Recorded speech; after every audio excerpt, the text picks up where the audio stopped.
Andreus announced as he shifted his weight. He could feel the chief of the Masters of Light breathing behind him. While he wasn't opposed to having someone's hot breath on his neck, he'd much rather the person be encased by the scent of perfume and wearing skirts instead of reeking of grease and sweat. Soon, he told himself as he tightened his grip on the iron pliers in his ice-cold hand. He should have thought to wear gloves, but the sun had been warm earlier despite the chill of the wind. Now the wind had started to blow much stronger, and Andreus was ready to find somewhere comfortable to get warm. "The updates will be ready to test in one more turn," he announced. Yes, that did it. Still, he gave the pliers one more try to make sure the bolt was tightened before dropping the tool to the ground and rising. Brushing his hands on his pants, he turned and nodded to Master Trident, who had moved closer to the base of the windmill, next to the control levers. "Ready when you are, Master." Andreus leaned against the white battlements and pretended not to hold his breath as Master Trident threw the switch, closing the electrical circuit Andreus had just upgraded. If he'd done everything right, the beacons on the wall should be shining already against the darkening night sky. If he hadn't, his father would never let him hear the end of it. "You're a prince, not some common laborer. Act like it. You should be more like your brother. If you were less of a distraction, the Masters of Light wouldn't be having such problems with the power on the walls." "It works!" An apprentice half hanging over the battlements yelled. "The lights are all shining, even brighter than before." The other apprentices cheered as Andreus pushed away from the white wall and walked over to where 3 masters were huddled over the control panel. "How does it look?" he asked. Master Trident turned and grinned, showing off his broken front tooth. "The gauges show less power loss from this line. We are going to have the boys watching all of the power measurements throughout the next week.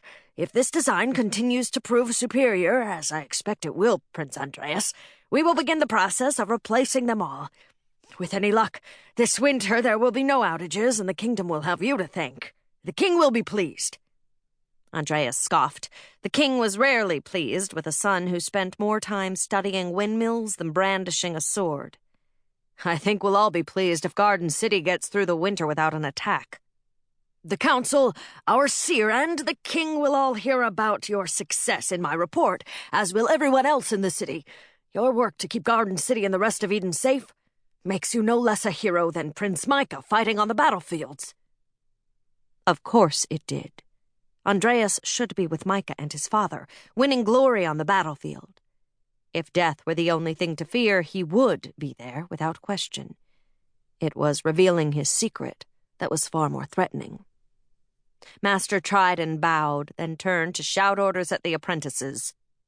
The gusting wind made Andreus pull his cloak tighter around himself as he turned and headed toward the closest tower staircase. The wind was blowing steady and strong. The temperature was dropping. Now that he'd been successful, he wanted to get to his next appointment, which was not only out of the cold, but would, if the lady could be taken at her word, make him very, very warm.